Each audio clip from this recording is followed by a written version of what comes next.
기도드리겠습니다.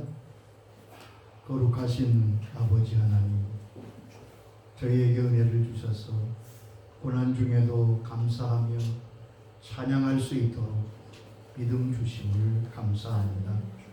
고난이 있고 질병이 있고 두려움이 있고 여러 가지 환난이 있지만 이 가운데 또한 우리 주님이 함께 하시는 줄로 믿습니다. 아멘. 환난과 폭풍 대신에 주님을 바라보며 이 풍랑을 걸었던 베드로처럼 이 환난과 어려움을 딛고 승리하는 주님께로 더 가까이 가는 복된 기회가 되도록 우리 가운데 역사하여 주시옵소서. 아멘. 고난 주간을 기다리며 주님과 함께 걷는 우리의 걸음이 되게 하옵소서.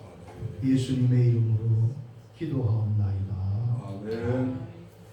하나님의 말씀 빌립보서 2장 5절로 11절까지의 말씀입니다. 신약성경 319면 빌립보서 2장 5절로 11절까지 봉독하시겠습니다.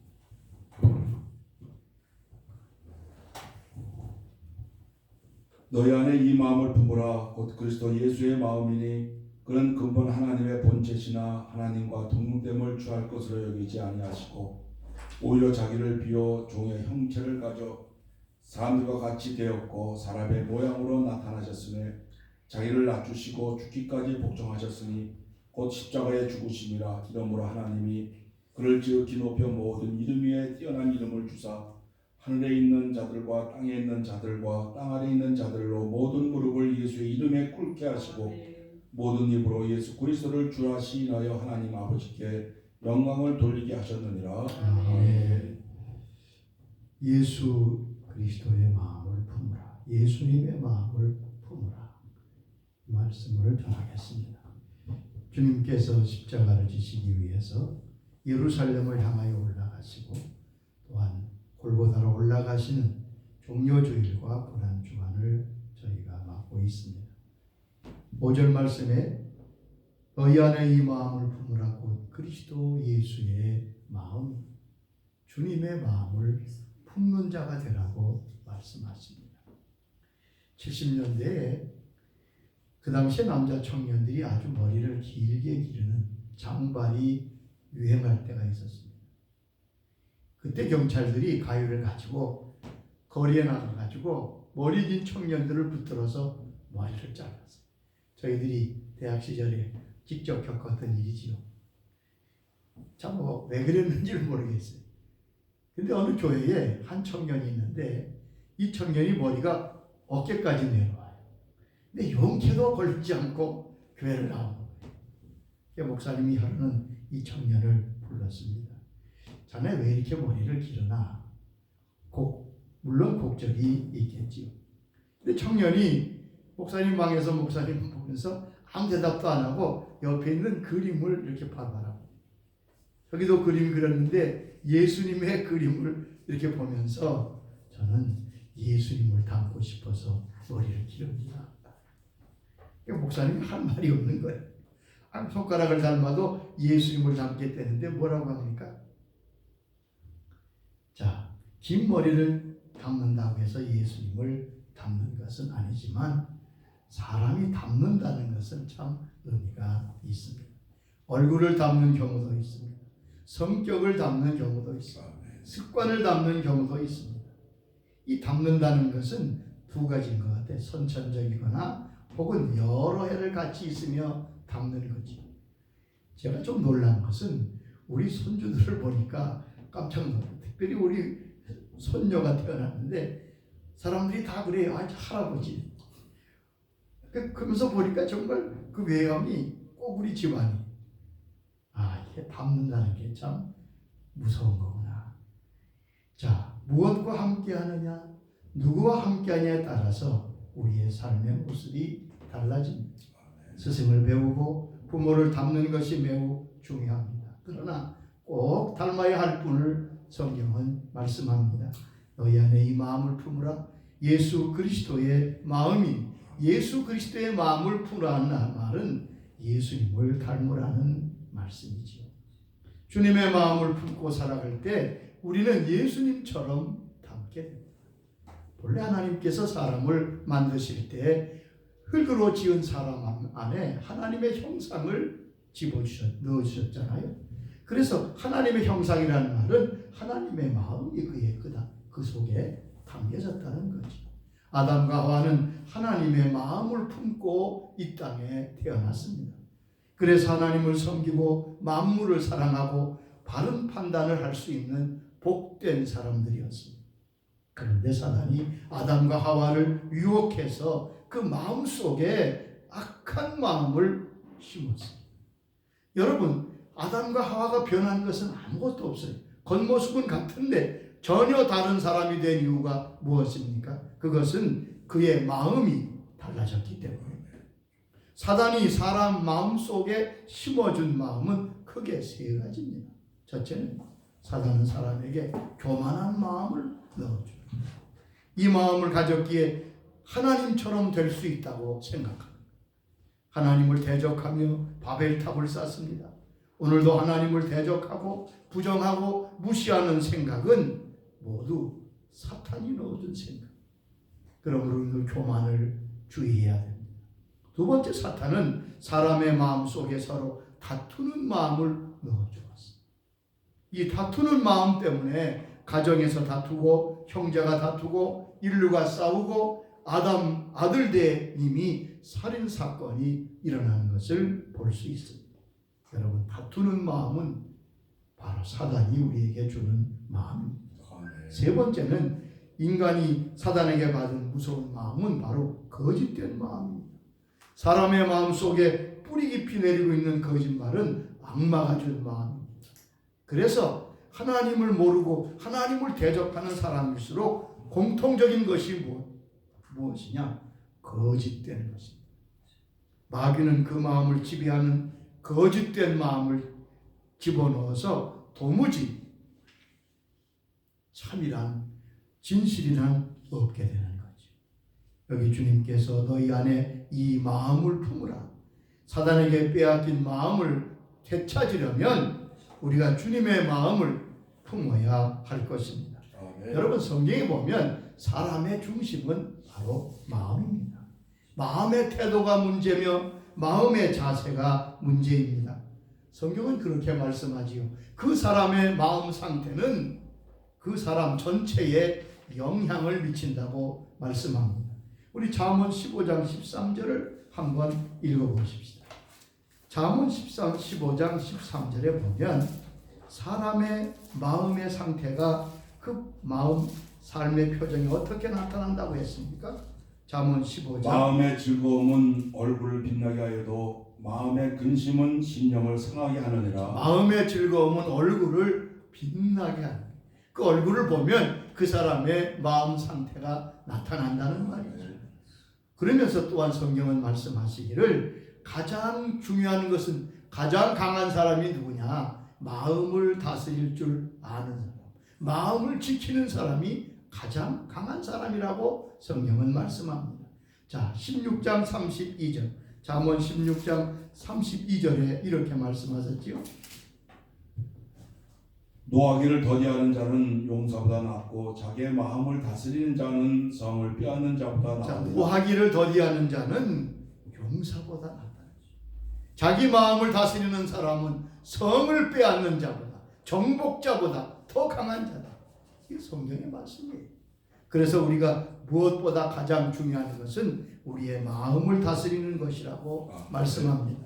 잠언 4장 23절을 읽어보십시다. 거기 보면 우리가 이 마음을 지키는 게 중요하구나. 잠언 4장 23절 말씀.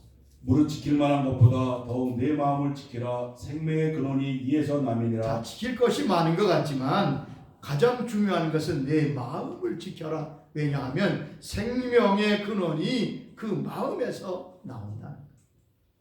그래서 성경은 우리의 마음에 대한 말씀을 많이 하십니다.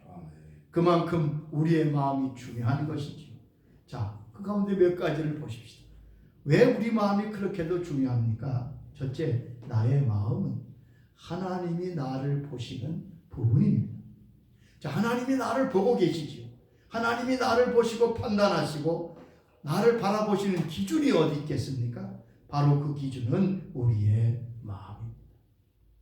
유명한 사건이 있잖아요. 사무엘이 이스라엘 왕을 뽑기 위해서 이새의 집에 갔습니다. 이새의 8아들이 있는데 그 첫째 장남이 엘리압이에요. 성경에 보면 그가 키가 크고 아주 미남이었던 것 같아요. 그가 사무엘 앞에 서니까 사무엘이 기름 그에게 부으려고 합니다. 그 외모와 신장을 보니까 대단하거든요. 그때 주님 뭐라고 그러시죠? 그 용모와 신장을 보지 말라. 나의 보는 것은 사람과 같지 아니하니 사람은 외모를 보거니와 나 여호와는 중심을 보느니라. 사무엘은 선지자였지만 역시 그도 외모를 보고 잘못될 뻔했어요. 여러분, 하나님께서 우리의 중심을 보십니다. 우리의 마음을 보십니다. 그러기에 마음이 귀한 겁니다. 그러기에 마음이 귀해요. 왜? 하나님과의 관계에서 가장 중요한 것이 우리의 마음이기 때문에 그렇습니다. 그러므로 그 마음이 어떠한지를 주님은 살피시는 것을 볼 수 있습니다. 두 번째 마음이 중요한 것은 그 사람의 마음이 곧 그 사람이고 그 마음의 방향대로 생이 나아가기 때문에 그렇습니다. 잠언 23장 7절을 읽어보십시오. 잠언 23장 7절 전반부에 보면 이렇게 우리에게 아주 중요한 말씀을 하고 계십니다. 대저 그 마음의 생각이 어떠하면 그 위인도 그러한지. 이렇게 보면 대저 그 마음의 생각이 어떠하면 그 위인도 그러하다.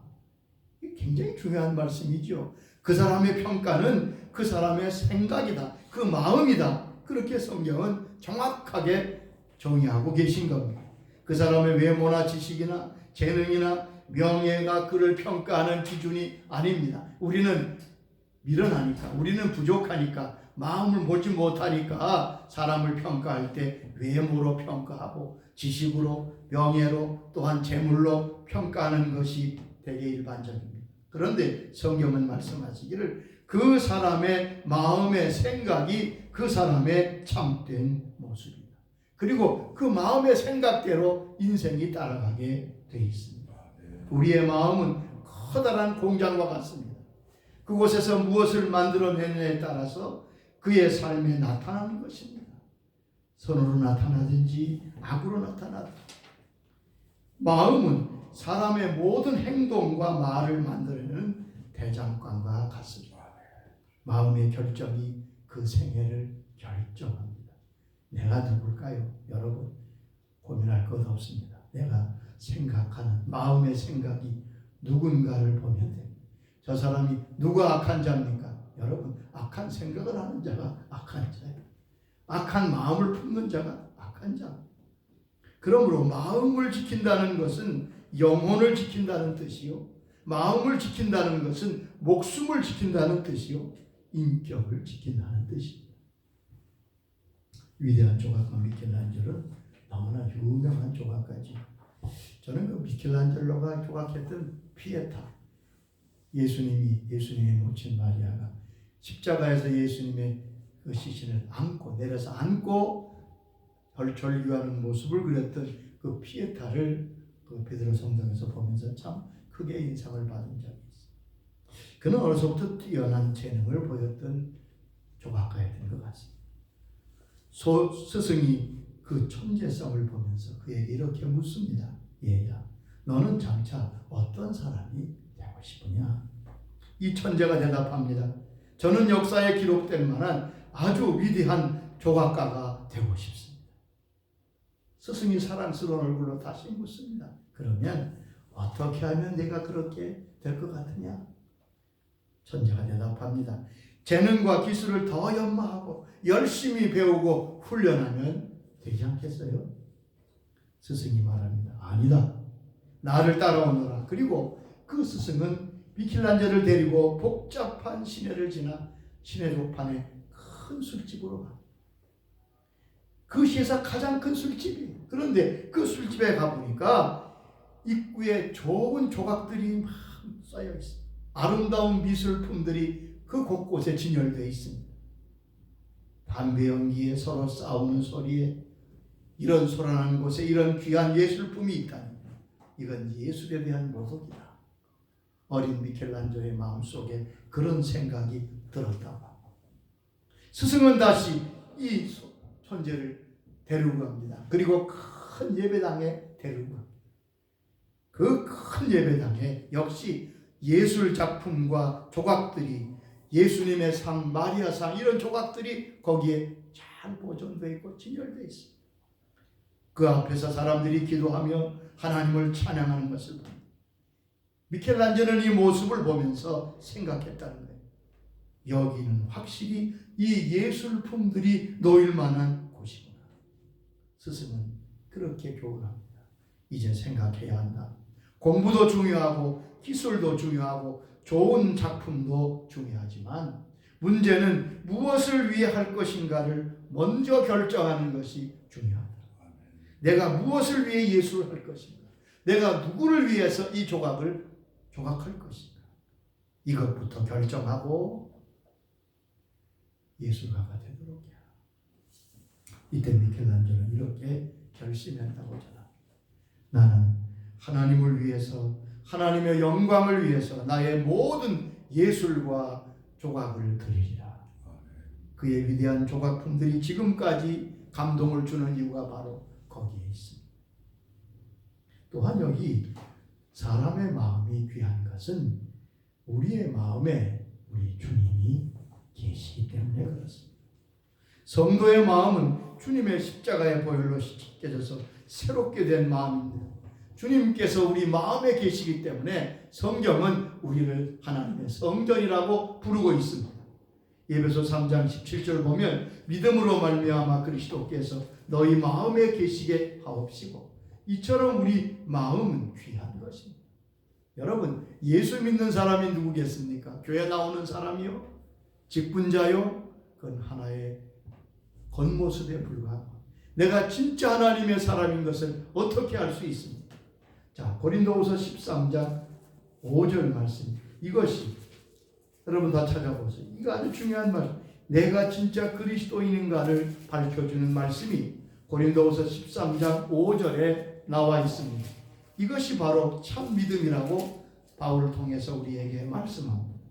너희가 믿음에 있는가 너희 자신을 시험하고 너희 자신을 확증하라. 예수 그리스도께서 너희 안에 계신 줄을 너희가 스스로 알지 못하느냐? 그렇지 않으면 너희가 버리운 자니라. 자, 너희 믿음은 시험되고 확증돼야 되는데 무슨 내용을 확증하라는 말입니까? 내 믿음이 진짜인지 어떻게 확증한다고요? 예수 그리스도께서 너희 안에 계신 줄을 너희가 스스로 알지 못하느냐.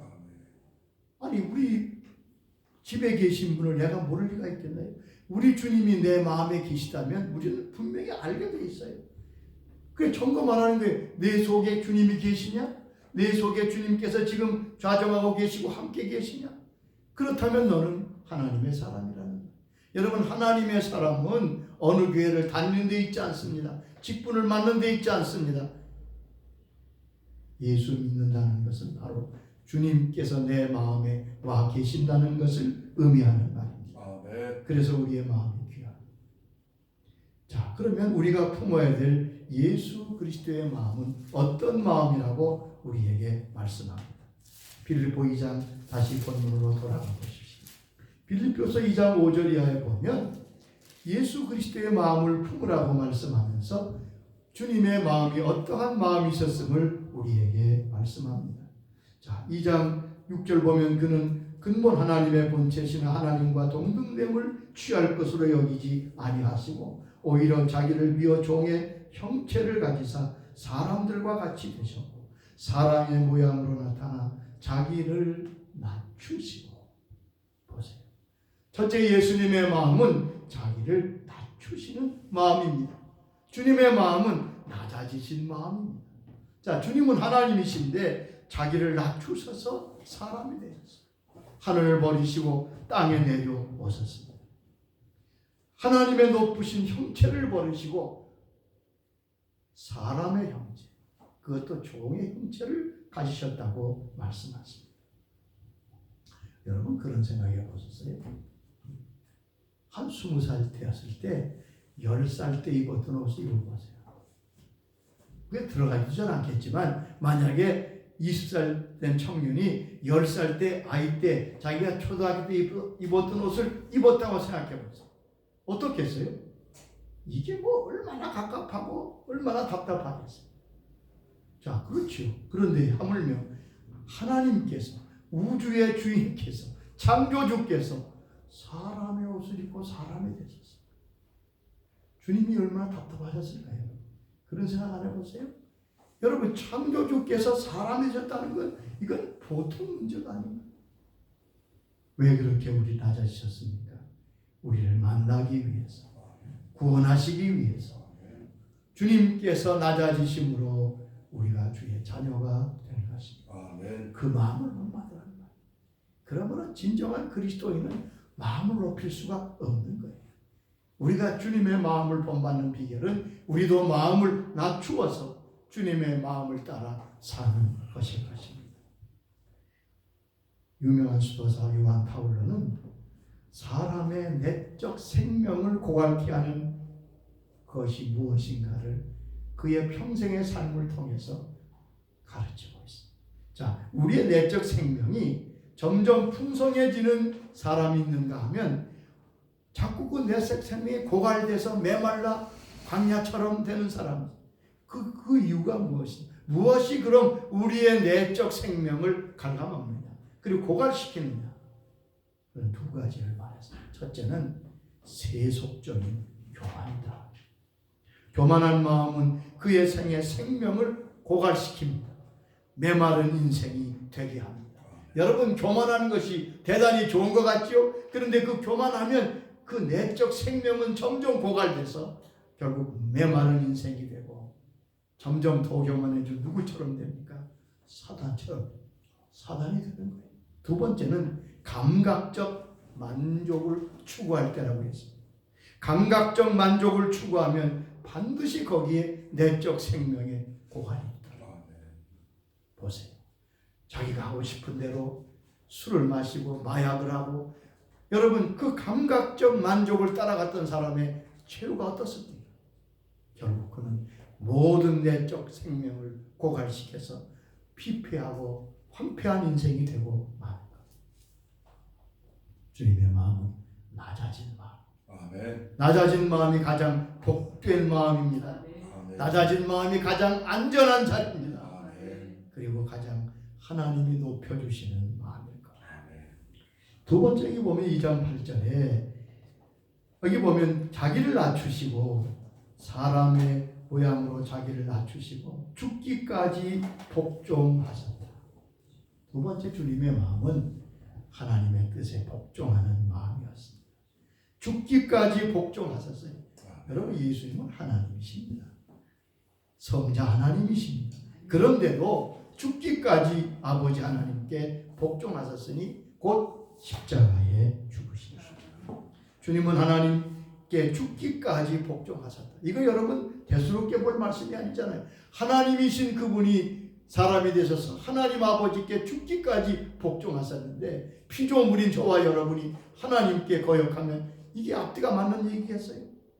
주님의 삶의 중심은 하나님의 뜻에 순종하는 것이었습니다. 주님은 하나님 아버지 뜻에 절대 순종하는 것을 삶의 목적으로 삼으셨습니다. 자, 요한복음 6장 38절의 말씀을 들어보세요. 주님께서 직접 이 땅에 오신 목적을 친히 말씀하셨는데 요한복음 6장 38절에 이렇게 말씀하십니다.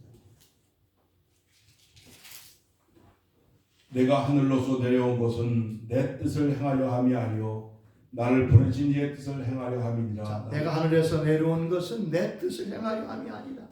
주님은 주님의 뜻을 간절시키려고 오신 게 아닙니다.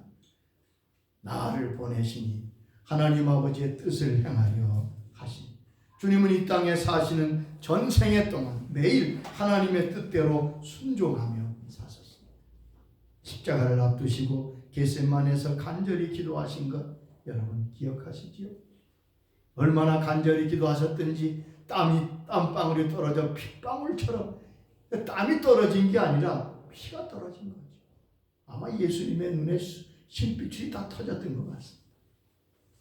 그 기도의 내용이 무엇입니까? 아버지여 할만하시거든 이 잔을 내게서 지나가게 하옵소서.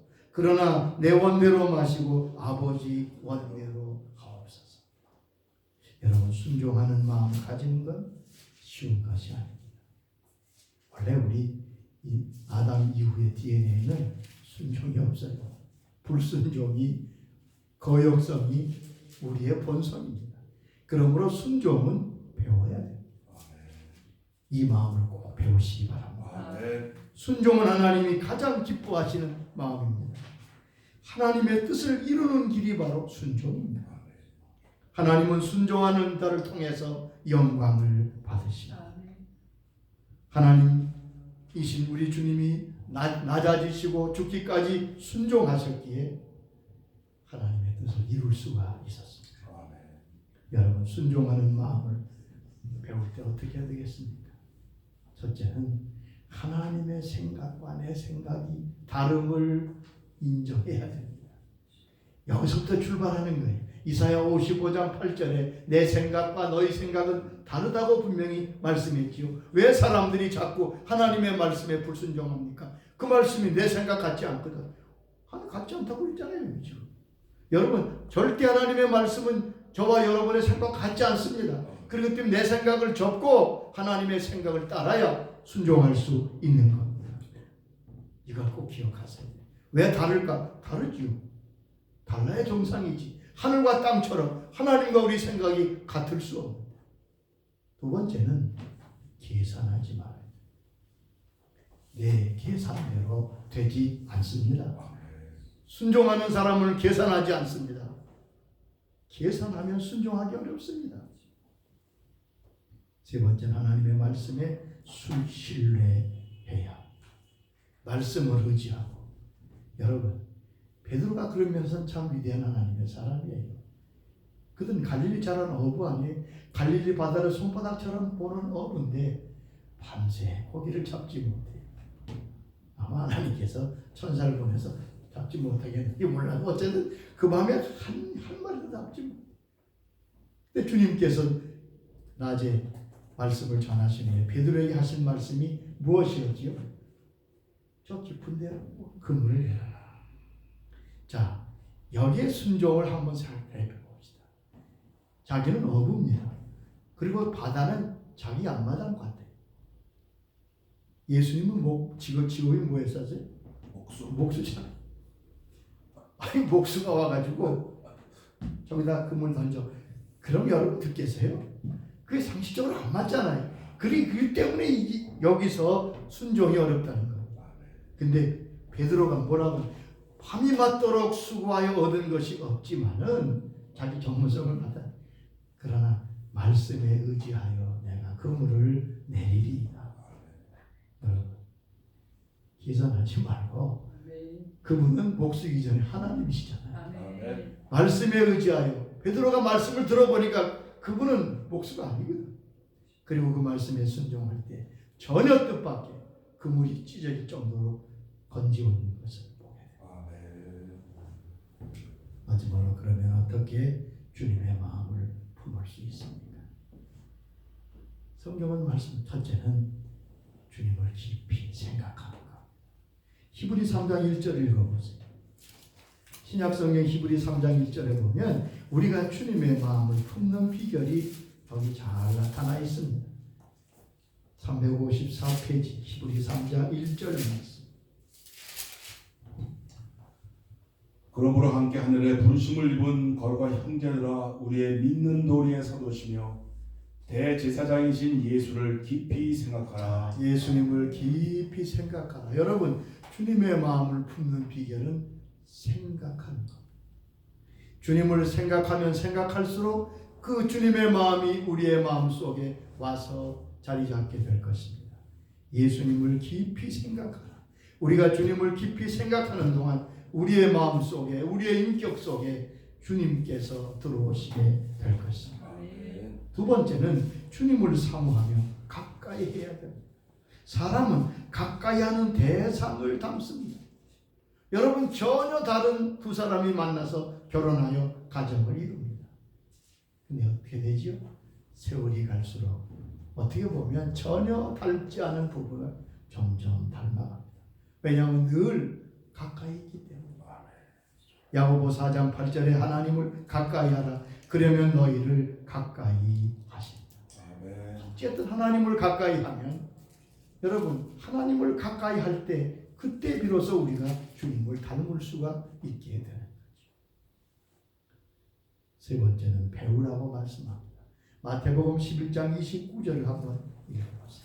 그 유명한 말씀이죠. 수고하고 무거운 짐진 자는 다 내게로 오라고 주님 초청하시면서 마태복음 11장 29절에 뭐라고 말씀하십니까?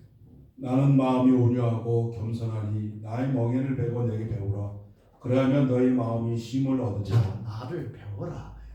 내 멍에를 메고 나를 배우라. 여러분, 배우라는 말씀입니다. 배우라는 것은 무슨 뜻입니까? 모르는 것을 우리가 알게 되는 것, 배우는 거잖아요.